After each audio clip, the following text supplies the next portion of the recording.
మంచిగా ఉన్నారు చూడండి. మామగారు మందను మోషే గారు కాస్తున్నాడు. చదువుకున్నవాడు, పేరు ప్రఖ్యాతులు గాల్చినవాడు, ధర్మశాస్త్రము తెలిసినవాడు, అన్ని కళాచారంలో తెలుసుకున్నవాడు, అంత గొప్పవాడైన మోషే గారు ఇత్రో మామ మందన మేపుచున్నాడు. పెళ్ళైపోయింది, పిల్లలు వచ్చారు, ఇంకా మంద ఎవరితో కాస్తున్నాడు? ఇప్పుడు మామద కాస్తూనే ఉన్నాడు. అంటే మామ అల్లుళ్ళు ఎంత ఐక్యతగా ఉన్నారో చూడండి. ఈ దినములలో మామ అల్లుళ్ళకి అసలే పడదు. పడిద్దని చెప్పాలి మీరు. పడదు, అసలే పడదనమాట. అల్లుళ్ళందరూ కూడా దొంగలైపోతారు. తర్వాత చూస్తే మామలు కూడా దొంగలైపోతారు. అల్లుడికి మామూలుకి అస్సలు పడదనమాట ఈ దినాలలో. చూసారండి, నిజంగానే మామ అల్లుడు ప్రేమించిన అల్లుడు ఆ ప్రేమను దక్కించుకోలేడు. తర్వాత అల్లుడు మంచోడైన మామ ఆ పేరు దక్కించుకోలేడు. చాలా మంది అల్లుళ్ళు సోమరబోతులు, తిండిపోతులు, దేవుని మాట వినలేని వారు. అల్లుళ్ళందరూ ఎక్కడ సుఖం అనిపిస్తారు మీరు చెప్పాలి. ఇప్పుడు ఎక్కడ సుఖం అనిపిస్తారండి? అత్తగారి ఇంటికి వచ్చిన తర్వాతనే ఏదో పెద్ద దేవదూతలాగా ప్రయత్నం చేస్తారనమాట అల్లుళ్ళు. ఏం చేస్తారమ్మా? ఏం చేస్తారు చెప్పాలి మీరు. ఏదో పైనుంచి ఆకాశం నుంచి దిగొచ్చినట్టు అల్లుడు ఏం చేస్తారో చెప్పాలా? మామగారి ఇంటికి వచ్చిన తర్వాత ఏదో ఆకాశం నుంచి దిగొచ్చినట్లుగా ఆడికి మనమేమన్నా వండి పెట్టాలా, కూరలు పెట్టాలా, పప్పలు పెట్టాలా, నూనె పొయ్యాలి, నీళ్ళు లేకపోతే చిన్నది తక్కువ అయితే ఊరంతా చెబుతున్నట్ట అల్లుడు. ఊరంతా ఏం చేస్తారండి? వాడు పరువు తీసేస్తాడు. కాబట్టి అల్లుళ్ళు చాలా దొంగలు. కాబట్టి బైబిల్లో సెలవిస్తుందండి. కాబట్టి ప్రియమైన వారులారా, ప్రియమైన సహోదరులారా, అల్లుడు గారు మామగారి యొక్క ప్రేమ ఎంత మంచిదో చూడండి. మామగారు చెప్పినట్లుగా అల్లుడు గారు చక్కగా వింటే బాగుపడతాడు. తర్వాత రకరకాల పరిస్థితులను మనము చూస్తూ ఉన్నాము. ఈ పాఠం మనకు నేర్పిస్తున్నది దేవుడు. పరిశుద్ధాత్మ దేవుడి ద్వారా మనం పొందుకుంటున్న పాఠమేమిటో అని చూస్తే, మామ అల్లుళ్ళ జీవితాన్ని దేవుడు బయలుపరుస్తూ మిద్యాను యాజకుడైన మామ మందను మోషే గారు కాస్తున్నారని ఎందుకు చెప్పాడు? మామ మందను కాస్తున్నాడని ఎందుకు చెప్పాడు? వారి ఇరువురికి ఎంత ప్రేమ అనురాగాలు ఉన్నాయో, ఎంత సంతోషముగా ఉన్నదో మీరు గమనించాలండి ప్రియమైన వాళ్ళారా. చూసారా, షిప్పోరా రాకపోయినప్పటికీ మామగారు ఒక సమయంలో తనను, షిప్పోరాను, తర్వాత తన ఇద్దరు పిల్లలను తీసుకొని మోషే దగ్గరికి తీసుకొని వచ్చినట్లుగా మనం చూస్తాము. అంటే జ్ఞానం కలిగిన వాడు, చక్కగా సమకూర్చేవాడు, వారిరువురు కూడా చాలా ప్రేమ కలిగిన వారు కాబట్టి సంతోషం ఉన్నట్లుగా మనం చూసుకుంటున్నాం. కాబట్టి ప్రియమైన వాళ్ళారా, దేవుని వాక్యం మనకు సెలవిస్తుంది. మోషే గారు ఇత్రో అని తన మామ మందన మేపెను. అప్పటికే పిల్లలు పుట్టారు, 20 సంవత్సరాలు అయిపోయింది. ఏమైనా ఆస్తి సంపాదించుకోవాలి కదా మోషే గారు, ఏమైనా డబ్బు సంపాదించుకోవాలి కదా మోషే గారు.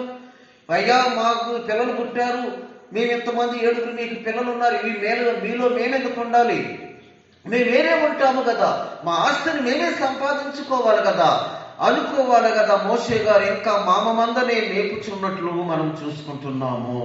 మామ మందనే మేపుచున్నట్లుగా మనం చూస్తూ ఉన్నాము. కాబట్టి ప్రియమైన బిడ్డలారా, ప్రియమైన సహోదరులారా, అల్లుడు మామగారు నేర్చుకోవాల్సిన పాఠం ఏమిటి? దేవుని వాక్యం తప్ప వారు దేన్ని నేర్చుకోకూడదు. దేవుని వాక్యములు ఉన్నట్టు సాగిపోవాలి. దేవుని వాక్యములు ఉంటే దేవుని గణపరచాలి. అల్లుడు గర్విష్ఠుడు కాకూడదు. అల్లుడు నిదానించుకొని తన జీవితాన్ని కొనసాగించుకోవాలి. తర్వాత మామగారు చక్కని ప్రత్యుత్తరం ఇచ్చి వారికి సహాయం చేయాలని దేవుని వాక్యం సెలవిస్తున్నట్లుగా మనం చూసుకుంటూ ఉన్నాము. గొప్ప చదువుకున్న అల్లుడైన వాడు ఇప్పుడు ఇత్రో మాట విని తన మందని మేపుకుంటూ వస్తున్నట్లుగా మనం చూస్తున్నాం. ఇందులో మీకు ఏం అర్థమైంది? ఇప్పుడు మీరు చెప్పాలి. మోషే గారు ఇప్పుడు చెప్పాలి మీరు. ఇందులో మీకు ఏం అర్థమైంది చెప్పండి. మోషే గారి గురించి ఏమర్థమైంది మీరు చెప్పాలి. ఏమర్థమైంది మీకు? మోషే గారు మంద కాస్తున్నాడా, తర్వాత ఏమి లేదు, తర్వాత ఏరి ఉండాలని కోరుకోలేదు, ఆయన మందనే మేపుతున్నాడు ఈ సంవత్సరాల అరణ్యంలో. ఏమర్థమైంది మీకు అందులో?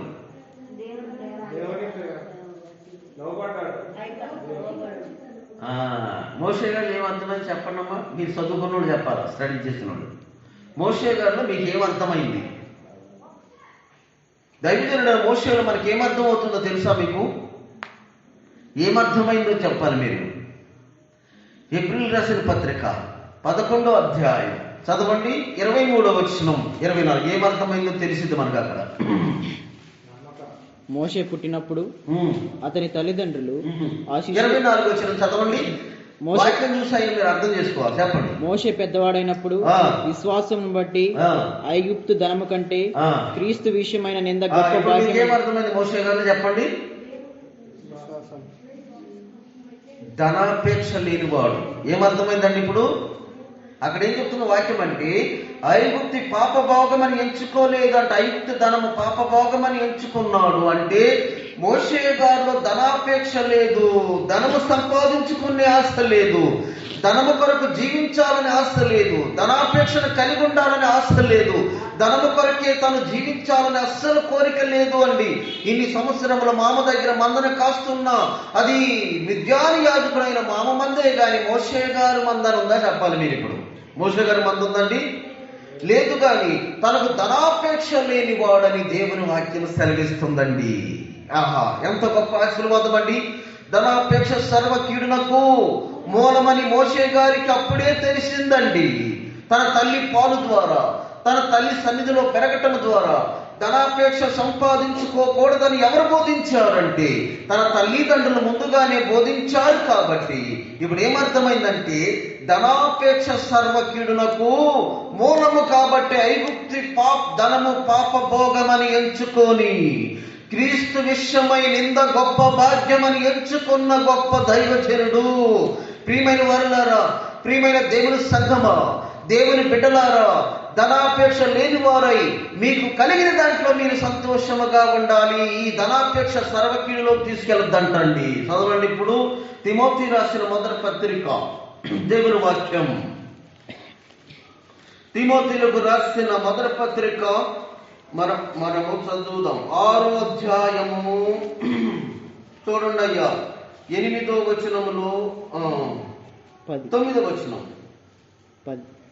ఎందుకనగా 10వ వచనం. ఎందుకనగా ధనాపేక్ష సమస్తమైన కీడులకు మూలము. కొందరు దానిని ఆశ్రయించి విశ్వాసం నుండి తొలగిపోయి నానా బాధలతో తమను తాము పొడుచుకొని చనిపోతున్నారని చెప్తుంది దేవుని వాక్యం. అంటే ధనాపేక్ష సర్వ కీడులకు మూలమని దేవుని వాక్యం మనకు తేటగా బయలుపరుస్తుంది. తర్వాత నీ ధనం ఎక్కడుండును, నీ మనసు ఎక్కడుండును. చూడండి, 4 దేశ రాష్ట్రాలలో 4 ఇళ్ల స్థలాలు కొన్నాం అనుకోండి, ఎక్కడున్నది మన మనసు చెప్పాలి మీరు. ఒకవేళ మన వ్యాపారం ఒక దేశంలో హైదరాబాద్లో కానీ మరి ఇంకొక పక్కన రాష్ట్రాల్లో గ్రామాల్లో బాగా అమ్ముడుపోతుంది అనుకోండి, అదే స్థలంలో మన మనస్సు మన ఊపిరి ఎక్కడ ఉంటుందండి? అక్కడికే వెళ్తాం, అక్కడే ఉంటాం అన్నమాట, అక్కడే ఉంటాం. అంటే ధనాపేక్ష సర్వకీడులోకి వెళుతుంది కదా.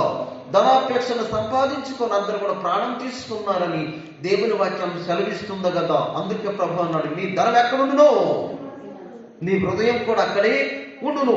అందుకు ఐగుప్తు రాజు అన్నాడు, ఇశ్రాయేలును అందరూ పిలిపించాడు, ఈ శ్రమలకు నేను తట్టుకోలేకపోతున్నాను బాబు, ఈ రోగాలకు నేను తట్టుకోలేకపోతున్నాను, కాబట్టి మీరు దేవుని ఆరాధించుకోవటానికి వెళ్ళాలన్నారు కదా, మీరును మీ పిల్లలు, మీ భార్యలు, మీ బంధువులు అందరూ వెళ్ళిపోయి దేవుని ఆరాధించుకోండి, కానీ ఒక్కటి మాత్రం వదిలిపెట్టి వెళ్ళాలన్నాడు. ఏదండి? ఏం వదిలిపెట్టి వెళ్ళమన్నాడు? మీ పశువులను, గొర్రెలను, మేకలు కూడా ఇక్కడే ఉంచండి, మీరందరూ వెళ్ళిపోయి మీ పిల్లలు, చిన్నోడు, పెద్దవాడు, ఆడవాడు, మగవాడు అందరూ కూడా వెళ్ళిపోయి దేవుని ఆరాధించుకోమని ఫరో పిలిపించి మోషే గారితో చెప్పాడంట. చెబుతున్నప్పుడు మోషే గారు ఏమన్నారు? ఒక్క డిక్కెను కూడా మేము విడిచిపెట్టాం, ఒక్క డిక్కెను కూడా మేము విడిచిపెట్టాం. అయితే మోషే గారు ఎంత జ్ఞానం కలిగిన వాడో చూడండి. మీరందరూ ఇలా ఆరాధన చేసుకోండి, గొడ్లు, మేకలు, గొర్రెలు ఉంటాయి అన్నప్పుడు మరి వాళ్ళు ఇశ్రాయేలీయుల ఆస్తి ఏంటండి? గొర్రెలు, గొడ్లు, మేకలు అప్పుడు ఆస్తి. కాబట్టి నీ పొలము, పంటలు, గొడ్లు దీవించబడతాయి, మేకలు దీవించబడతాయి అని దేవుడు చెప్పాడు కదా. ఈ ఆస్తి అంతా ఇక్కడ ఉన్నప్పుడు ఇశ్రాయేలీయులు అరణ్య దేశంలోకి వెళ్ళి ఎలా ఆరాధించగలుగుతారో చెప్పాలి మీరు. ఇప్పుడు వాళ్ళు ఆరాధిస్తున్నప్పుడు ఏం గుర్తు వస్తుందండి వాళ్ళకి? వారి మనసు అంతా ఐగుప్తు దేశమును గొర్రెల కోసం, మేకల కోసం ఎన్ని పిల్లలు పెట్టిందో, ఎంత డబ్బు వస్తుందో, ఎన్ని పాలు పోతున్నాయో అనేది ఇశ్రాయేలీయులకు గొర్రెల మీద, మేకల మీద, ఆస్తి మీద మనసు ఉంటుంది. కాబట్టి ప్రభువును ఆరాధించలేరు. కాబట్టి నాయనా మేము దేవుణ్ణి ఆరాధించము, మేకల గొర్రెలతోనే మేము ఉంటామని, మేము పోము, ఐగుప్తు దేశం విడిచిపోమని చెప్పడానికి సాతానుడు ఫరోలో ఉండి చెప్పాడు. మీరు గొడ్లు మేకలను ఉంచి మీ పిల్లలతో సహా వెళ్ళి ఆరాధించుకోమంటే మోషే అన్నాడు, ఒక్క టెక్కను కూడా మేము విడిచి పెట్టము. కాబట్టి సాతాను మనం మోసం చేస్తాడు, దురాత్మలను మోసం చేస్తాయి. నీ పిల్లలు రాకపోతే, నీ కుటుంబం రాకపోతే, నువ్వు ఒక్కదాని వచ్చి ఆరాధన చేసుకుంటే నువ్వు ఊపిరి ఎక్కడ ఉంటుందంటే నీ బిడ్డల మీదే ఉంటుంది, నీ పిల్లల మీదే ఉంటుంది, నీ ప్రదేశంలోనే ఉంటుంది. కాబట్టి ఒక్క డెక్కను కూడా మేము విడిచిపెట్టమని మనం సాతాను ఎదుట సవాలు చేసి ప్రభు ఎదుట మనము నిలబడాలని దేవుడు కోరుతున్నాడు. మొదటిగా మోషే గారిలో కనిపిస్తున్న మొట్టమొదటి లక్షణము ఏమిటో ఇప్పుడు ధనాపేక్ష లేనివాడు. అదే మనమైతే మన మామలకే గొర్రెలుంటే ఏం చేయాలి చెప్పాలి? మీరు మా మామ ఒక గొర్రెని ఇట్లేదు, ఒక గొర్రె పిల్లని ఇవ్వడం, అంత గురికోడని మామను తిడతాం అన్నమాట. మనం అయితే మామగారిని తిడతాం, అత్తగారిని తిడతాం, కానీ ఆయన ఎవరిని తిట్టకుండా మేకలని గొర్రెలని మామగారి అత్తగారి కాస్తున్నాడంటండి. ఒక గొర్రెని కూడా ఆశించలేదంట, రూపాయిని కూడా ఆశించలేదంట. అందుకే చెప్పాడు, ధనాపేక్ష, ఐగుప్తు దేశం ధనాపేక్ష అని దానిని వద్దని చెప్పేసి లోపడుతూ గొర్రెల కాపుగా కాస్తున్నట్లు మనము చూస్తున్నాము కదా. దేవుని వాక్యం నీకు గుర్తులేదా? దేవుని శక్తిని మీకు గుర్తులేదా? దేవుని కృప నీకు గుర్తులేదా? ధనాపేక్ష లేని వారై మీకు కలిగిన దాంట్లో మీరు తృప్తి చెందాలని దేవుని వాక్యం సెలవిస్తుంది. ధనాపేక్ష కలిగినట్లయితే, ధనమనే సంపాదించుకోవడానికి వస్తున్నట్లయితే, నీకు మేకలు గొర్రెలు ఇంకా ధనమే రావాలనుకుంటే పరలోక రాజ్యంలో ప్రవేశించలేవు. ఆ ధనం ద్వారా వచ్చేది నీకు ఏమొస్తుందండి? ధనము ద్వారా తగువులు, మరణాలు, యుద్ధములు ఎక్కడి నుంచి వస్తున్నాయి? ధనాపేక్ష నుంచి. మీ భోగెచ్చల ద్వారా అన్నాడు యాకోబు గారి పత్రికలు, అన్నాడు తగులు, గొడవలు, సమస్యలు ఎక్కడి నుంచి వస్తాయండి? ధనము నుంచే, మీ భోగెచ్చల వలన కదా అని ప్రభు సెలవిస్తున్నట్లుగా చూసుకుంటున్నాం. ఒకళ్ళ సొమ్ము మనకు అక్కర్లేదు. ఏం అక్కర్లేదండి? ₹1 మనకు అక్కర్లేదు అసలు. ఒకరిది మనం ఎంతలో ఉన్నాము అంతే మనకు సరిపోతుందండి. ఏదో కోరుకుంటే, ఏదో రావాలనుకుంటే, నీ ధనము దేవుడుగా ఆశించేది నీలో ఉన్నది ఎక్కడ ఆశిస్తుందండి? మన మనసు ధనాన్ని ఆశిస్తుంది. ప్రియమైన వాళ్ళారా, ఈ సత్యాన్ని తెలుసుకున్నారండి? ఈ సంతోషాన్ని తెలుసుకున్నారండి? ఈ ఆనందాన్ని తెలుసుకుంటున్నారండి? ఈ సమాధానం తెలుసుకుంటున్నారా? ప్రియమైన వాళ్ళారా, ఇంకా నాకు ధనం కోసం చూస్తున్నాము, డబ్బుల కోసం చూస్తున్నాము, పొలాల కోసం చూస్తున్నాము, ఆస్తుల కొరకు ఎదురు చూస్తున్నాము. కాదు, ఇదన్నీ కూడా లయమై కాలిపోతాయి అంటండి ఒక సమయంలో. పంచభూతములు మెక్కటమై మహావేంద్రముతో గతించిపోవును, కాలిపోవును. పొలాలు సమస్తం, ఈ లోకమే, కృత్యములు, గడ్డి కూడా ఏమైపోతుందండి? కాలిపోతుందండి. కాలిపోనిది, నిప్పుల్లో నిలిచేది దేవుల్లో ఉన్న మన విశ్వాసమే. అబెదనెగోను అగ్నిలో వేసినప్పుడు కాలిపోనిదే తన విశ్వాసము. కట్టెలు కాలిపోయాయి, మొద్దులు కాలిపోయాయి, అందులో వేసిన తుక్కు కాలిపోయింది, మొద్దులన్నీ వేడంతలు చేశారు, అక్కడ ఊర్లో ఉన్న పొలలన్నీ కాలిపోయాయి, కానీ తన విశ్వాసం ఎప్పటికీ కాలిపోలేదు. అందుకే ఆస్తులు, డబ్బులు సంపాదించైన సమయమా అన్నాడు. ఎవరు? ఎలీషా గారు ఏమన్నాడండి? డబ్బులను, రూపాయలను సంపాదించుకునే సమయం కాదు ఇది. తోటలను, ఫలవృక్షములు, పొలాలు, డబ్బులు సంపాదించుకునే సమయమేనా ఇది? గెహాజీ అన్నాడు. డబ్బు సంపాదించుకొని లోకంలో సాధించుకునేది, వృక్షములు, పొలములు, సమస్తాన్ని సంపాదించుకున్నది గెహాజీ. అన్నిటిని విడిచిపెట్టింది, విశ్వాసం అన్నది రుజువు చేసింది ఎలీషా గారు. నువ్వు ఎలా ఉన్నావు ఇప్పుడు? చెప్పాలి, మీరు ఎలా ఉంటున్నామండి? కాబట్టి గెహాజీ వల్ల ఉన్నామా? తర్వాత దైవజనుడు వలె ఉన్నావా? ప్రియమైన వాళ్ళారా, దేవుని వాక్యం సెలవిస్తున్న రీతిగా మోషే గారు తన మామను అందరు కాసుకుంటూ ఎక్కడికి వెళ్ళాడమ్మా? ఎక్కడికి వెళ్ళాడు? మిద్యాను దేశం కాదు, ఎక్కడికి వెళ్ళాడు? అరణ్యములో ఉన్నాడు. దాటేలా చదవండి వచ్చిన ఎక్కడికి వెళ్ళాడు? చదవాలి ఇప్పుడు మీరు. అరణ్యంలో ఉన్నాడా? అరణ్యము దాటి మందన మేపటానికి తీసుకుని వెళ్ళాడు. చూడండి, అరణ్యమును దాటాలంటే చాలా ప్రాముఖ్యమైనది. అరణ్యమును దాటి తన మామ మందను మేపటానికి ఆ మందలో ఆయనకున్న బాధ్యత ఎంతో చూడండి. ఏది పోతే నాకు అనవసరం, అరణ్యం వదిలిపెడదాము, మృగాలు తింటాయి, నక్కలు సింహాలు తిని మందను కాల్ చేసినా పర్వాలేదు, మా మామగారు సొమ్మే కదా అనుకున్నాడా చెప్పాలి మీరు. మా మామగారు సొమ్మే కదా, అరణ్యంలో ఏది పెడతారు, తిన్నా పర్వాలేదు, ఒకరు తిన్నా కానీ 2 ఈదులు పోతారు, ఇలా మాంసం తినొచ్చు అనుకున్నాడా? కాదు. కానీ అరణ్యమును దాటి వెళ్ళినట్లుగా మనం చూస్తాం. ఈ లోకమే ఒక అరణ్యం, ఈ లోకమే ఒక అరణ్య ప్రదేశం. ఈ లోకములు అన్ని చెట్లు ముళ్ళ తుప్పలు ఉన్నాయి, రకరకాల తుప్పలు ముళ్ళ చెట్లు మొలిచాయి. ఈ చెట్లను అరణ్యమును దాటి వెళ్ళాలని దేవుడు కోరుతున్నాడు. ఈ లోకమును మనము కూడా లోకమని అరణ్యమును దాటి గొర్రెలమైన మనము, దేవుడే మనకు కాపరిగా ఉన్నాడు. అందుకే యెహోవా నా కాపరి. గొర్రెలకు దేవుడు మంచి కాపరి కదా, మనమే గొర్రెలము. కాబట్టి ఎలాగ అరణ్యము దాటించాడో దైవజనుడు, అలాగే మనం ఈ అరణ్యమును దాటి దేవుని మాట విని ప్రభు మాట ప్రకారముగా అరణ్యమును దాటి మనము వెళ్ళాలని దేవుని వాక్యం సెలవిస్తుంది. అందుకే మీరు యాత్రికులను పరదేశులనై ఉన్నారని చెప్పాడు. అరణ్యములు అన్ని రకాల చెట్లు మన ఇబ్బంది పరుస్తాయి. కొన్ని తీపి చెట్లు ఉన్నాయి, కొన్ని ముళ్ళ తుప్పలు ఉన్నాయి, కొన్ని కష్టం కలిగించే చెట్లు ఉన్నాయి, కొన్ని మంచి ఉన్నాయి. వీటన్నిటిని చూసి మనం ఆగిపోకుండా ఈ అరణ్యములో దాటాలి. అందుకే ఈ అరణ్యములో మంచి ఉంది, చెడు ఉంది, మంచి చెడు ఉన్నది. ఈ అరణ్యమును మనము దాటి ఎక్కడికి వెళ్ళాలంటే మోషేగా మందన మేపినట్టు అరణ్యమును దాటిపోవాలి. అందుకే అరణ్యములలో జల్దర వృక్షం ఎట్లున్నదో, ఆ పరమగీతములు ఏముందండి, అరణ్యములలో ఉన్నప్పుడు చూడండి జల్దర వృక్షం ఎట్లున్నదో, నా ప్రియుడు ఈ పురుషులలో అలాగా ఉన్నాడు. జల్దర వృక్షం కిందకు మనం వెళ్ళాలి, అరణ్యమును దాటి జల్దర వృక్షం అని ప్రభు నీడ కిందకు మనం వెళ్ళాలని దేవుడు కోరుతున్నాడు. ఈ అరణ్యము దాటలేని పరిస్థితుల్లో మనం ఉండగా ఈ అరణ్యమును మనము దాటాలి. ఎలా దాటాలి అరణ్యమును? దేవుని మార్గములో మనం ముందు నడుస్తూ దేవుని వాక్యమును ధ్యానం చేసుకుంటూ తుప్పలన్నిటిని తొక్కుకుంటూ అరణ్యమును దాటి హోరేబు పర్వతానికి గొర్రెలను మేపటానికి తీసుకెళ్ళినట్లు దేవుని పర్వతం మీదకు తీసుకొని వెళ్ళినట్లుగా చూస్తున్నాం. ఎంత బాధ్యత కలిగిన వాడండి. తనకిచ్చిన మందను, తర్వాత తనకిచ్చిన మేకల గొర్రెలను అరణ్యంలో చిక్కుపోకుండా అవకాడికి తోలికెళ్ళి ఆయన మేపటానికి బాధ్యత కలిగినట్లుగా, మంచి మేత మేపటానికి, ప్రశాంతంగా వలలో చిక్కుకొని పోకుండా, అరణ్యములో నశించిపోకుండా ఆ మందను కాపాడటానికి మోషే గారు ఏం చేశాడంటే అరణ్యం అనే కట్లు నుంచి తప్పించుకొని తీసుకొని వెడుతున్నట్లుగా మనం చూస్తామో ప్రియమైన వారులారా. ఎప్పుడైతే అరణ్యంలో దాటాడో దాటగానే ఆయనకు ఒక పొద కనిపించింది. ఇప్పుడు అరణ్యం దాటగానే పొదలు కనిపించింది.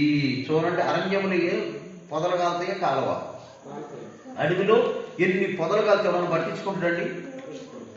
చెట్లే మండుతోటి ఎవరు పట్టించుకోరు. 100 పొదలు కాలుతాయి. అరణ్యానికి నిప్పు పెడుతున్నారు కొంతమంది గట్లకు నిప్పు పెడుతున్నారు. అరణ్యంలో ఎన్ని చెట్లు కాలిపోతాయి ఎవడో కూడా తెలియదు, ఏం కాలుతుందో తెలియదు. అరణ్యం దాటితే ఎవడైనా చెట్టు కాలుతున్నప్పుడు చూస్తాడా చూడడా? అప్పుడు చూస్తాడు. అదే మోషే భక్తుడు అరణ్యంలో ఉన్నట్లయితే ఎన్ని పొదలు కాలుతాయి ఏమో తెలియదు, ఎన్ని చెట్లు కాలుతాయి ఎవరికి తెలియదు. కాబట్టి ఈ లోకం అనే అరణ్యంతో నాకు సంబంధం లేదు. నేను ప్రశాంతంగా జీవించాలి, నేను మంచిగా జీవించాలి. నా పరిస్థితి ఏమిటి, నా స్థితి ఏమిటి, నేను ఎందుకు ఈ గొర్రెలు కాస్తున్నాను, దేవుని చిత్తం ఏమయ్యనదో, నా ఊరేమిటి, నేను ఎందుకు ఇలా పుట్టాను అనేది మోషే భక్తుడు ఆలోచనలో పడిపోయి ఈ లోకమనే ఆలోచనలో అరణ్యములో చిక్కుకొనక ప్రశాంతముగా ఉండాలని అరణ్యం అవకాడికి తోలుకొని వెళ్ళినట్లుగా చూస్తున్నాం. కాబట్టి అరణ్యంలో చాలా పొదలు కాలిపోతే ఎవరు చూడరు, దాన్ని పట్టించుకోరు. కానీ అరణ్యం లేని ప్రదేశంలో ఆ పొద కాలిపోతున్నప్పుడు అందరూ పట్టించుకుంటారు. కాబట్టి ఆ పొద గొర్రెలను చక్కగా మేపుతూ హోరేబు అనే కొండకు, దేవుని కొండకు తీసుకొని వచ్చాడు. అంటే మోషే గారికి దేవుని భక్తి ఉన్నది, ఆంతర్యములో భక్తి ఉన్నది, ఆంతర్యములో దేవుని శక్తి ఉన్నది. యథార్థత కలిగిన వాడు, అన్యాయం జరిగితే సహించేవాడు కాదు, తర్వాత అబద్ధం ఆడితే ఊరుకునేవాడు కాదు. అన్యాయం జరిగిందంటే దాన్ని ఊరుకోడు గాని యథార్థవంతుడే. కాబట్టి ఏమిటి ప్రదేశం అని తాను ప్రశాంతమైన వాతావరణాన్ని కోలుకున్నాడు. అరణ్యములో చిక్కుకోలేదు. మనము కూడా ఈ లోక అరణ్యములో తప్పించుకొని లోకంలో ఉన్నది పట్టించుకోకుండా ప్రశాంతముగా మనము దేవుని వాక్యంలోనికి వెళ్ళాలి. దేవుని గ్రంథమును ప్రతిదినము పఠించుకోవాలి. దేవుని వాక్యమును ప్రతిదినము చదివి దేవుని మహిమపరచాలి. ప్రశాంతమైన జీవితం మనకిస్తున్నప్పుడండి. అందుకే నీ వాక్యము ధ్యానించటం ద్వారా వెలుగు కలిగిను, తెలివి లేని వారికి తెలివి కలుగుతుందండి. ప్రశాంతమైన జీవితము దేవుని వాక్యం చదవటం ద్వారా, దేవుని వాక్యమును గణపరచటం ద్వారా, దేవుని వాక్యానికి లోబడటం ద్వారా గర్విష్ఠులైన మనలను తగ్గిస్తాడు దేవుడు. పాపవిష్ఠులను, దౌర్భాగ్యులైన మనలను తన బిడ్డలుగా దీనత్వంలోనికి మనం తీసుకొని వెళతాడు. అదే ప్రశాంతమైన జీవితం ఈ లోకములు ఎక్కడా లేదు. గాని నీ ధర్మశాస్త్రమును ప్రేమించిన వారికి ఎంతో నెమ్మది కలుగును. కాబట్టి ధర్మశాస్త్రమును, దేవుని ప్రార్థనను, దేవుని వాక్యమును ధ్యానించినప్పుడు మనకి ఎంతో నెమ్మది కలుగుతుందండి. దేవుని వాక్యం వైపు, దేవుని మాటల వైపు చూసినప్పుడు మనకు నెమ్మది కలుగుతుంది. దేవుని మాటల వైపు చూడకుండా అరణ్య వైపు చూస్తే మనకు పాపం కలుగుతుంది, బూతులు వస్తాయి, తిడతాము, అసూయ కలుగుతుంది, ద్వేషములు కలుగుతాయి, రకరకాల భయములు మనలో ప్రవేశిస్తాయి. మనం ఎప్పుడైతే దేవుని వాక్యమును చదివి మన కన్నులు, అందుకే దావీదన్నాడు, రాత్రి జాములు కాకమునిపే నా కన్నులు తెలుసుకున్నవి. అలా తెలుసుకుంటే ప్రశాంతమైన వాతావరణం వస్తుంది. అలా తెలుసుకుంటే నెమ్మది వస్తుంది. అలా తెలుసుకుంటే నీలో పాపం పారిపోయి దేవుని వాక్యం నివసిస్తుంది. అప్పుడు అంటాడు, భయపడకరా ఇదంతా అరణ్యం అంటాడు దేవుడు. భయపడకరా ఇదంతా తగువులు, అదంతా వేస్ట్ అంటాడు. భయపడకము, నేను నీకు తోడై ఉన్నానని ప్రభు మన ధైర్యపరిచి మనలోకి వచ్చినప్పుడు ఎదటి వారిలో ఉన్న సాతానుడు పారిపోతాడంట. మన మీదకి వచ్చిన వాళ్ళు కానీ, మన మీద తగువాడు కానీ, మన మీదకి వచ్చిన అసూయ చేసిన వాళ్ళందరూ కూడా వాళ్ళు ఉన్న సాతాను పారిపోయి వాళ్ళు కూడా దీనులుగా అయిపోతారంట. అది ప్రశాంతతనిచ్చే జీవితం అని వాక్యము సెలవిస్తుంది. అందుకే ప్రశాంతత కోరుకున్నాడు. ఒక పొద కాలిపోతుంది, పొద మండుతుందంట. అక్కడ మండుతున్న సమయంలో అప్పుడు చూశాడు, అరణ్యంలో లేడు కదా, దాటాడు కదా. అప్పుడు పొదను చూసి ఆ పొద ఎందుకు ఇలా కాలిపోతూ, దాంట్లో మంటలు వచ్చాయి. కాసేపు చూశాడు, దాంట్లో పెద్ద మంటలు లేచిపోయాయి. మరి చెట్టు కాలిపోవట్లేదంట. మరి చెట్టు ఆకులు వాడిపోలేదు, కాలిపోలేదు. పొద కాలిపోవట్లేదు, మంట వస్తుంది. ఇదేమి విచిత్రమో అని చూశాడంట. ఏమి విచిత్రమో చూశాడు. చూడగానే చూద్దామని ఆ పొద వైపు వెళ్ళేటప్పుడు అప్పుడు ఎవరు పిలిచారండి? దేవుడు పిలిచాడు. దేవుడు తనకు ప్రత్యక్షమయ్యాడు. పొదలో నుంచి మంటలు వస్తున్నప్పుడు అలాగే కాలిపోతాయి. అరణ్యంలో ఎన్నో కాలిపోలా. అరణ్యం అన్నాక ఎన్నో పొదలు కాలిపోతాయి, ఎన్నెన్నో కాలిపోతాయి, నాకెందుకు అని అనలేదు. కానీ ఆ విస్తారమైన మంటలు వస్తున్నప్పుడు ఆ వింతేంటో చూడాలి. ఎందుకు చెట్టు కాలిపోలేదు, దాంట్లో నుంచి ఎందుకు మంటలు వస్తున్నాయి, నేను చూస్తాను అని నిదానంగా అటు ఇల్లోడల్లా ఇట్లా తిరిగాడంట. తిరిగి వెళుతున్నప్పుడు అప్పుడు ప్రభు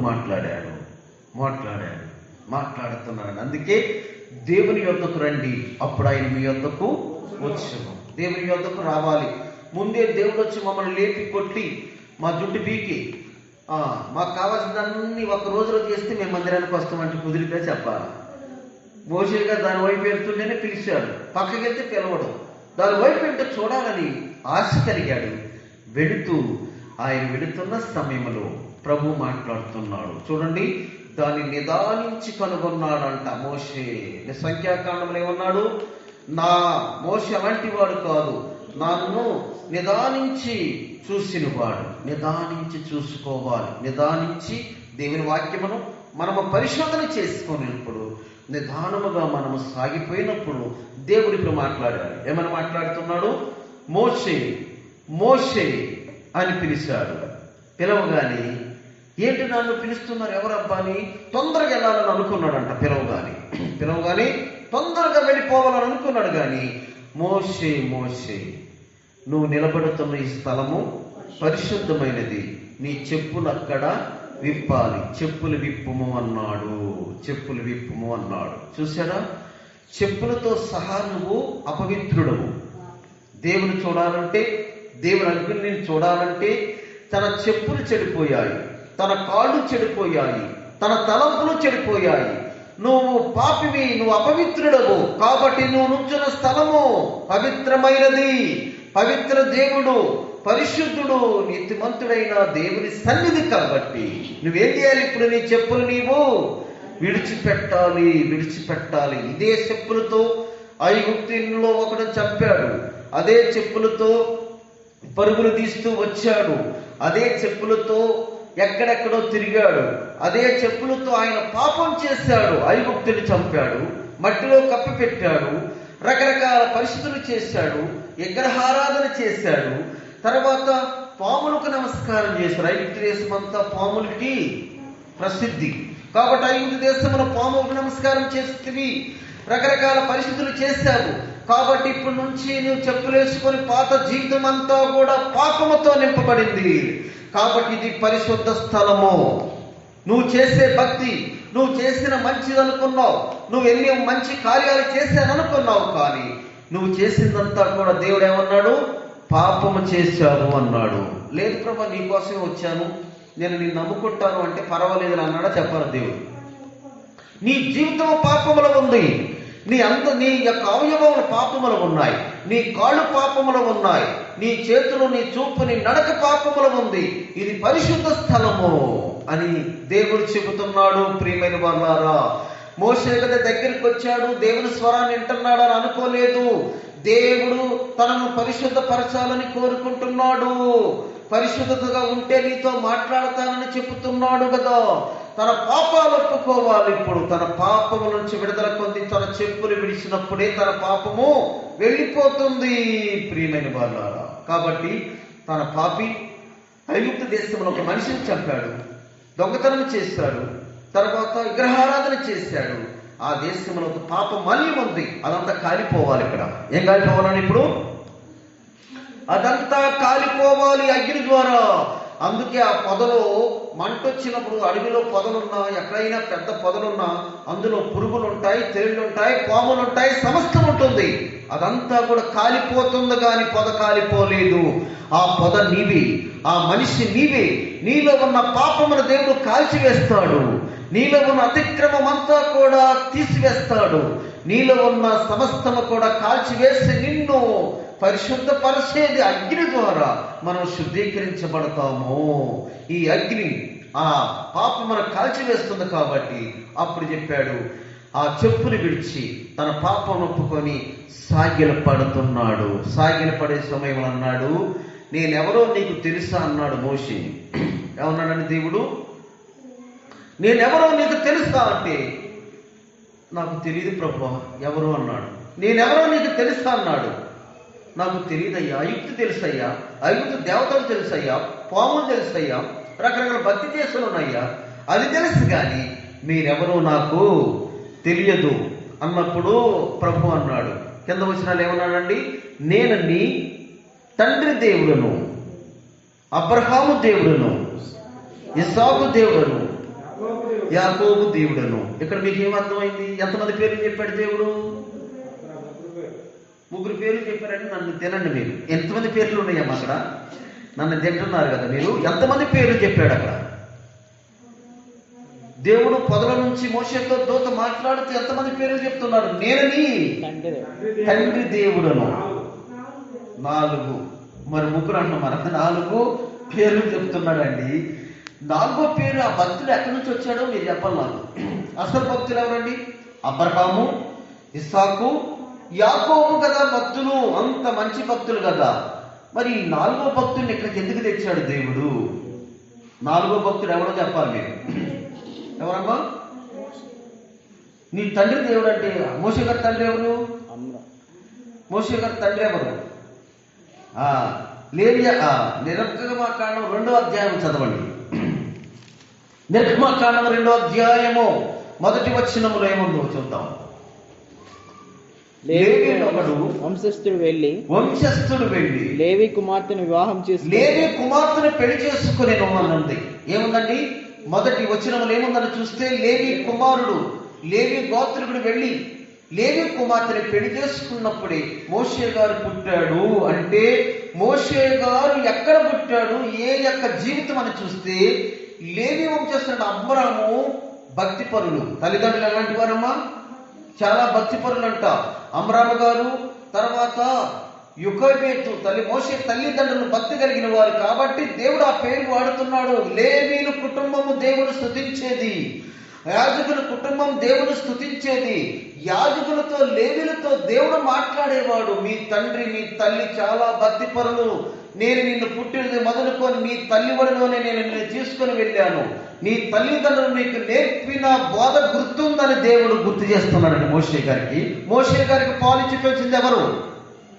తన తల్లి పాలిచ్చి పెంచింది కాబట్టి నీ తండ్రి దేవుడను అన్నాడు. అంటే తల్లిదండ్రులు మోషే గారికి దేవుని భక్తితో 3 నెలల నుంచే పెంచుతున్నారంట. దేవుని భక్తితో పెంచారు, దేవుని విశ్వాసంతో పెంచారు, దేవుని కృపతో పెంచారు, దేవుని శక్తితో పెంచారు. కాబట్టి ఇదైనా నీకు గుర్తు లేదా? నీ తల్లి దేవుడను, నీ తండ్రి దేవుడను. అంటే తల్లిదండ్రులు భక్తి కలిగిన వారు కాబట్టి మోషే గారిని దేవుడు కప్పచెప్పారంట. వాళ్ళు దేవుడు కప్పచెప్పాడు, దేవుళ్ళో ఉండాలని కోరుకున్నారు. దేవుడు కృపను వారు కోరుకున్నట్లుగా మనం చూస్తున్నాము. కాబట్టి వారి లేవీలు భక్తిపరులు కాబట్టి, చాలా భక్తిపరులు కాబట్టి అబ్రహాము యొక్క పేరులో ఆయన పేరు కూడా ముందు పెట్టేశాడు. మీ తల్లిదండ్రులను ఎలా పెంచాలో తెలుసని దేవుడు మోషే గారికి గుర్తిస్తున్నాడు. ప్రియమైన వాళ్ళారా, నీ తల్లిదండ్రులు నేను ఎలా పెంచుతున్నారో, నీ తల్లిదండ్రులు ఎలా నిన్ను పెంచారో, ఎలా ప్రార్థించారో దేవుడి రాత్రి సమయంలో మీతో మాట్లాడుతున్నాడు. నీ తండ్రి భక్తిని చూసుకో, నీ తల్లి భక్తిని చూసుకో, నీ తల్లి తండ్రుల భక్తి ఎలా ఉందో దాని ప్రకారంగా నడవమని దేవుడు నీతో మాట్లాడుతున్నాడు కదా ప్రియమైన వాళ్ళారా. అలాగనే చూస్తే నేను నీ తండ్రి దేవుడు అంటే లేవీలు వంశస్థుడంటే ఆయన సేవకుల యొక్క వంశంలో పుట్టినవాడంట. ఏ వంశంలో పుట్టాడు? సేవకుల వంశంలో పుట్టినవాడు. నువ్వు సేవ చేసే వంశంలో ఉన్నవాడవు. నువ్వు ఈ యొక్క పరిస్థితుల్లో కాదు, నిన్ను సేవకుడుగా నియమిస్తాను. ఇక నువ్వు గొర్రెలు కాసిన సమయం ఇక ఈయాలతో సరిపోతుంది. కాబట్టి నువ్వు నమ్మకంగా గొర్రెలు కాపిస్తే మామ మందకు నువ్వు ఆశపడలేదు. ధనాపేక్ష లేనివాడుగా జీవించావు. ఆ మంద కోసం ఆశపడలేదు. దానిని ఒక బాధ్యతగా నువ్వు చూస్తూ వచ్చావు. నెమ్మదమైన మనస్సు నీకు కలిగి ఉన్నది. అందుకే 101 కీర్తన 6వ వచనం, 101 వచనం.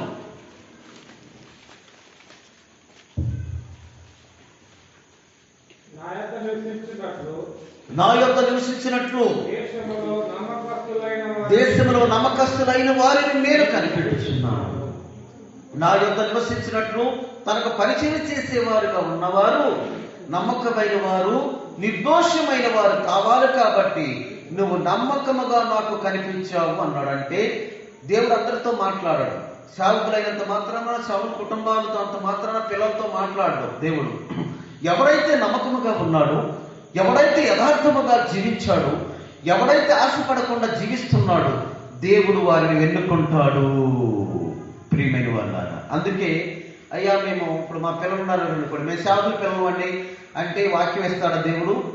సేవకుల పిల్లలంతా మాత్రం సేవ చేయలేరు, మందిరంలో పని కూడా చేయలేరు. కారణము దేవుడు నిర్దోషి కావాలి. దేవుడి చేత అభిషేకించబడుతున్న విధానము చూడాలి. వారి భవిష్యత్తును ముందే దేవుడు కనిపెడుతున్నాడు. మనము కనిపెట్టక మునిపే, మనము చూడక మునిపే, మనం ఉండక మునిపే దేవుడు కనిపెడుతున్నాడండి. మామ మందను ఏసి ఆశించలేదు. తన మందను యథార్థముగా కాసుకుంటూ వచ్చాడు. ధనాపేక్ష లేనివాడిగా ఉన్నాడు. 3వ యొక్క అనుభవంలో తను ఏమైతే ఇచ్చాడో ఆ మందను అరణ్య ప్రదేశముల నుంచి చౌకాడికి తోలుకొని వెళ్ళాడు. అప్పుడు దేవుడి స్వరాన్ని విని, నీలో మంచితనం ఉంది కాబట్టి నాలో నిర్దోషత్వం కలిగిన వారికి కావాలి, నీ పాపాలు క్షమించబడుతున్నాయి, నీవు నాకు కావాలని ప్రభు కోరుతున్నాడండి. అందుకే నీ తండ్రి దేవుడను. నువ్వెక్కడ పెరిగావు? నీ తల్లిదండ్రి దగ్గరే పెరిగావు. ఐగుప్తు దేశంలో ఉన్న ఆ పాప ప్రదేశంలో ఉన్న నీ తల్లిదండ్రులు నిన్ను భక్తితో పెంచారు, నా ప్రార్థనతో పెంచారు. చూడండి తిమోతిని ఎలా పెంచారు తల్లిదండ్రులు చెప్పాలి మీరు ఇప్పుడు. లోయలోను తర్వాత ఇకోనీలోను భక్తి వచ్చిన లోయలో తన అమ్మమ్మ గారు, తిమోతి గారు అమ్మమ్మ గారు లోయలో చాలా విశ్వాసం ఉందట. ఆ విశ్వాసము తల్లిలో పెంచేసిందంట, బిడ్డకి ఇచ్చిందంట. ఆ బిడ్డ విశ్వాసం ఎక్కడికి ఇచ్చింది? తిమోతి గారికి ఇచ్చినప్పుడు పౌలు అన్నాడు, ఆ విశ్వాసం మొదట నీ అమ్మలో, నీ అమ్మలో ఉంది, తర్వాత నీ తల్లిలోకి వచ్చింది, తర్వాత నీలోకి వచ్చింది అని చెబుతున్నాడు. అలా పెంచుకుంటూ వెళ్ళాలి ప్రియమైన వాళ్ళారా. కాబట్టి ఒక్కసారి నువ్వు తల్లిదండ్రులు, పిల్లలైన వారు నీ తల్లిదండ్రులు ఎలా ప్రార్థన చేస్తున్నారు, ఎలా ప్రార్థన ఉన్నదో వారిని గుర్తించుకోవాలి. గుర్తించుకోకపోతే ఈ లోకంలో మనము నశించిపోతామని దేవుని వాక్యము మనకు సెలవిస్తుంది. కాబట్టి నీ తండ్రి దేవులను, నీ అబ్రహాము దేవులను, ఇసాకు దేవులను, యాకోబు దేవులను, అంటే నమ్మకత్వం కలిగిన వారితోనే దేవుడు మాట్లాడతాడు.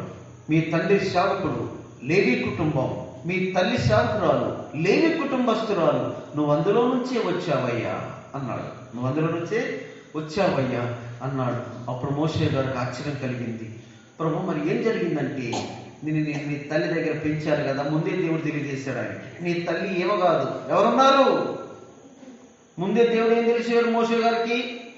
ఐగుప్తుకి వెళ్ళకమునిపై దేవుడు తెలియజేస్తున్నాడు. నీ తండ్రి ప్రార్థన లేవీయులు కదా, నీ తల్లి దగ్గర నేను పెంచాను కదా అన్నప్పుడు మోషే గారికి అదిరిపోయాడంట. మరి నా తల్లి రాజకుమారి కదా, నా తల్లి రాజకుమారి కదా అనుకుంటున్నాడు. కానీ ఇప్పుడు దేవుడు తెలియజేశాడు, అయ్యా నువ్వు రాజకుమారుడవు కాదు, ఐగుప్తు పాపాస్తుడవు కాదు, నీ తల్లి లేవి రాజుల వంశము నీది, నీ తండ్రి రాజుల వంశం, ఆ వంశంలో నిన్ను పెంచాడు కదా అన్నప్పుడు దేవుడు తను చక్కగా తెలియజేశాడండి. అప్పుడు అడిగాడు, నా తల్లి రాజకుమారి కాదు, నా దేశము ఐగుప్తు దేశం కాదు. ఏ దేశం అండి? నా దేశం పరలోకం. నా తల్లి యెకోబెతు, నా తండ్రి అమ్రాము, వారి ప్రార్థనా భక్తి అని తన తల్లిని కలుసుకుంటాడు. తర్వాత వెళ్ళి ఐగుప్తులకు వెళ్ళిన తర్వాత ఎవరిని కలుసుకున్నాడు మోషే గారు? తన తల్లి దగ్గరికి వెళ్ళినప్పుడు ఆమె చెప్పదు, నేను ఎవరినమ్మంటాడు. అయ్యా నువ్వు వాళ్ళబ్బాయి అంటది, కాదు కాదు అంటాడు. ఎవరు తెలియజేశాడు అక్కడ? దేవుడు ముందుగానే తనకు తెలియజేస్తున్నాడు కాబట్టి సంతోషించాడు. అప్పుడు అన్నాడు దేవుడు, అయ్యా దేవుడు అన్నాడు, మరి ఎందుకు ప్రభు నన్ను పిలిచావు అంటే, ఐగుప్తులో ఉన్న ఇశ్రాయేలీయులందరూ కూడా రాజు బాధ పెడుతున్నాడు కాబట్టి వారి మాట ప్రార్థన విని నేను దిగి వచ్చాను, నువ్వు వారిని నడిపించడానికి వెళ్ళాలి అన్నాడు. దేవుడే వెళ్ళి వారితో చెప్పొచ్చు కదా, చెప్పాలి మీరు. దేవుడు వెళ్ళి వారితో చెప్తారండి? చెప్పొచ్చు, విడుదల చేయొచ్చు. కానీ దేవుడికి ఒక నియమం ఉన్నది.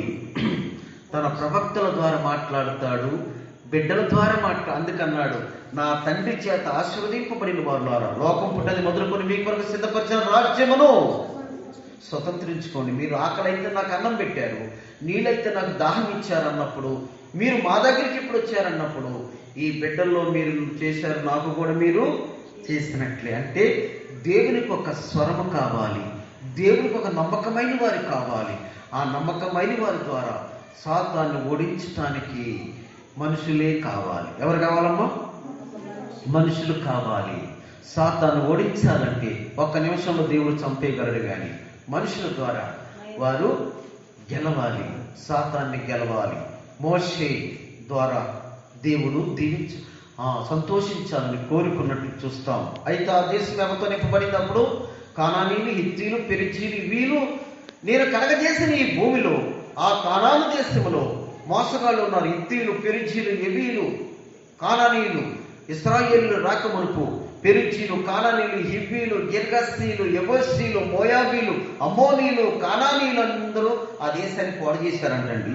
దేవుడిచ్చిన దేశాన్ని పాడు చేస్తున్నప్పుడు దేవుడు చూసి, ఎంత మంచి ప్రదేశం అంటే కానానీయులు తాగుబోతులయ్యి, వ్యభిచారులయ్యి, పాపమని ఆ దేశంలో నువ్వు వెళ్ళి ఆ పాపాత్మలను తోలివేసి దేవుని వాక్యముతో వారిని నువ్వు దీవించాలి, నీకు లోబడినట్లుగా చెయ్యాలి, కానానులోనికి తీసుకెళ్ళటానికి దిగి వచ్చాను అన్నాడు.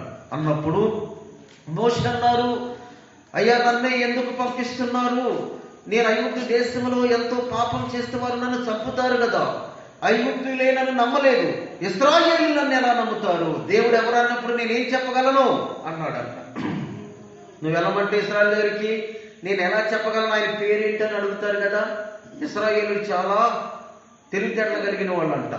నేనే దేవుడు పంపించడానికి మోషే అనుకోండి, నీ పేరేంటి అయ్యా, దేవుని పేరేంటి అంటారు. వాళ్ళు పేరు అడుగుతారు. ప్రభు అన్నాడు, నైనా వాళ్ళని చూస్తేనే భయపడతాము. చాలా జ్ఞానవంతులు నీ బిడ్డలైన వారు, ఆడోడైనా మగోడైనా తొందరపడరు. నీ పిల్లలు జ్ఞానవంతులు కాబట్టి వారు అదే లోకంలో ఉన్న బాబాలు అయితే తక్కువ నమ్ముతారు. మనం నమ్ముతామండి? పాస్టర్ గారు వచ్చినా మనం నమ్మం. ఏంది ఏ ఊరు, ఎక్కడి నుంచి వచ్చారు, అక్కడ తిట్టారంట, అక్కడ కొట్టారంట, అక్కడ తగ్గురైనవి అంట, ఇక్కడ యుద్ధం చేసుకున్నారంట, అన్ని లాక్కొని ముందు ఏం చేస్తారు, మీ కడుపులో ఉంచుకొని తింటారన్నమాట. కాబట్టి ఇశ్రాయేలు చాలా తెలివి గలవాళ్ళు. కాబట్టి నీ పేరేంటి ప్రభు అని అడిగినప్పుడు నేనేం చెప్పాలన్నాడండి? నేను ఉన్నవాడును అనువాడునై ఉన్నాను. ఉన్నవాడను అనువాడునై ఉన్నానంటే ఆది అంతము లేనివాడును, మీతో కూడా ఉన్నవాడేనయ్యా, మీతో మాట్లాడుతున్న దేవుడే, మీ ప్రార్థనలకు జవాబిస్తున్న దేవుడే అని చెప్పమన్నాడు. ఉన్నవాడు అనువాడు అంటే అనువాడు ఎప్పుడూ ఉన్నవాడు, వారికి తోడుగా ఉన్న దేవుడే, మీ దేవుడే నన్ను పంపించాడు అని చెప్పమని దేవుడు చెబుతున్నాడు. మరి చెబుతున్నప్పుడు ఆయన ప్రభు మోషేతో మాట్లాడుతున్నాడు. మీ వెళ్ళి చెప్పమన్నప్పుడు మరి ఇలా చెప్తే మళ్ళీ కానానీయులు పెరిజీల దేశంలోనికి నువ్వు తీసుకొని వెళ్ళాలి అన్నప్పుడు మరి ఎలా పంపిస్తారు ప్రభు అన్నాడు. అంటే రాజు మిమ్మల్ని పంపించడు, కఠినమైపోతుంది. అయితే రాజు మిమ్మల్ని పంపించడు, కొన్ని తెగులు చేత ఆ దేశం మీదకి వచ్చిన తర్వాత అప్పుడు మిమ్మల్ని వాళ్ళే పంపిస్తారంట. చదవండి, మిమ్మల్ని వాళ్ళే పంపిస్తారన్నాడు దేవుడు. చదవండి, ఆఖరి వచనములో రండి. ఇప్పుడు తన పొరుగు వెండి నగలను, బంగారు నగలను, వస్త్రములు ఇమ్మని అడిగి తీసుకొని మీరు వాటిని మీ కుమారులకును కుమార్తెలకును ధరింపజేసి ఐగుప్తులను దోసుకొందురనెను. అప్పుడు అడుగుతారంట, వద్దయ్యా వెళ్ళిపోంటారంట. వాళ్ళే చెప్పాడు దేవుడు, వాళ్ళు వద్దని వెళ్ళిపోమంటారు, ఆ తెగులు తట్టుకోలేరు. కాబట్టి మీరు వచ్చేటప్పుడు ఏం తీసుకెళ్తారా వాళ్ళే అన్నాడు. వస్త్రములు, ఎండిని, బంగారమును సమస్తము కూడా ఐగుప్తులు మీకు డబ్బులు ఇచ్చి పంపిస్తారు. మహా కఠినమైన ఐగుప్తు దేశమంతా కూడా భయపడుతుంది. అది భయపడే సమయంలో మీకు వారు డబ్బులు ఇస్తారు, వస్త్రములు ఇస్తారు, ఎండి నగలు ఇస్తారు. అప్పుడు మీ పిల్లలు అందరూ కూడా వేసుకొని రమ్మని చెప్పాడు దేవుడు. మంచి బట్టలు వేసుకొని, ఇదివరకు ఎప్పుడు వాళ్ళు మంచి బట్టలు వేసుకోలేదు అంటండి. ఎప్పుడు వస్త్రాలు ధరించుకోలేదు, ఎప్పుడు బంగారు పెట్టుకోలేదు, ఎప్పుడు చాకరీ చేసేవారు, ఎట్టి పనులు చేసేవారేనండి. ఎప్పుడు మంచిగా జీవించటానికి పరో ఒప్పుకోలేదు. కాబట్టి వారు ఇప్పుడు దేవుడన్న వారికి ఎడతల కలుగుతుంది. కొన్ని రోజుల తర్వాత అప్పుడు వారు వస్త్రాలు వాళ్ళే ఇస్తారు, బంగారం వాళ్ళే ఇస్తారు, మీకు ఎండిని ఇస్తారు. అప్పుడు మీ పిల్లవాళ్ళందరూ కూడా బంగారపు వస్త్రాలు అన్ని ధరించుకొని ఐగుప్తు దేశం నుంచి మీరు బయటకు వస్తారు అని దేవుడు సెలవిస్తున్నట్లుగా చూస్తున్నాము. ప్రియమైన వారులారా, ఈ దేశముల నుంచి మనం వెళ్ళేటప్పుడు, పరలోకములోనికి పరదేశంలోకి వెళ్ళినప్పుడు మనం ఎలా నిలబడతామంటండి? రాజుగా వెళతామంటండి. పరలోకానికి రాజుగా గ్రంథం నింపబడును, ఏరొక గ్రంథం నింపబడును. జనులందరూ కూడా తీర్పు తీరుస్తున్నప్పుడు, సకల జనులు కూడా నిలబడుతున్నప్పుడు తన బిడ్డలైన వారు ప్రశస్తమైన వస్త్రములతో అలంకరింపబడిన వారై శ్రేష్టమైన వస్త్రాలతో దేవుని దగ్గరికి అధికారపూర్వకముగా వస్తారు. అధికారపూర్వకంగా పరలోకానికి వెళతారంట. అప్పుడు అందరూ చూస్తారంటండి, అందరూ చూస్తారు. అందుకే ప్రభు అన్నాడు, పేదలైన మీరు ధన్యులు, పరలోక రాజ్యము వారిది. ఎలాగైతే ఐగుప్తులను దోసుకొని ఈ దేశం నుంచి వారు కనానికి జయోత్సాహంతో అందముగా ఎలా బయలుదేరారు, అలాగనే మనము కూడా పరలోకములోనికి జయోత్సాహంతో, అందుకే బ్రతికితే క్రీస్తు, సావైతే లాభము అన్నాడు. ప్రభు కొరకు సాగిపోవటానికి దేవుడు మనను సిద్ధపరుస్తున్నాడు. కాబట్టి ఆ రీతిగా ఆఖరణ ఐగుప్తీయులను నేను దోసుకుంటారు, వారిని తెగులు తీసుకొస్తాను, మీకు డబ్బు బంగారం ఇచ్చి పంపిస్తారు అని మోషే గారికి వివరంగా చెప్పినట్లు మనం చూస్తాం. అలాగనే మోషే తన జీవితంలో మొట్టమొదటిగా ఏం తెలుసుకున్నాడండి? ధనాపేక్ష లేనివాడిగా జీవించాడు. ఏది గొర్రెను కూడా ఆశించలేదు. రెండోదిగా దేవుని పర్వతం దగ్గరికి తన మందను తోలుకెళ్ళాడు. మూడోదిగా చూస్తే పొదలో నిదానించి కనుగొన్నాడు. తన పాప జీవితాన్ని విడిచిపెట్టాడు. ప్రభు చేతిలోనికి ఇప్పుడు అమృతములాగా, ఒక నక్షత్రములాగా ప్రభు తనని బలపరుస్తున్నాడు. జరగబోయేది దేవుడు ఆయనకి చెబుతున్నాడు. తర్వాత పాఠంలో మరలా ఏం జరుగుతుందో 4వ అధ్యాయం వచ్చే వారం చూసుకుందాం. ప్రార్థన చేసుకుందాం. ప్రార్థన. ప్రేమ కుమారన్న సర్వాధికారి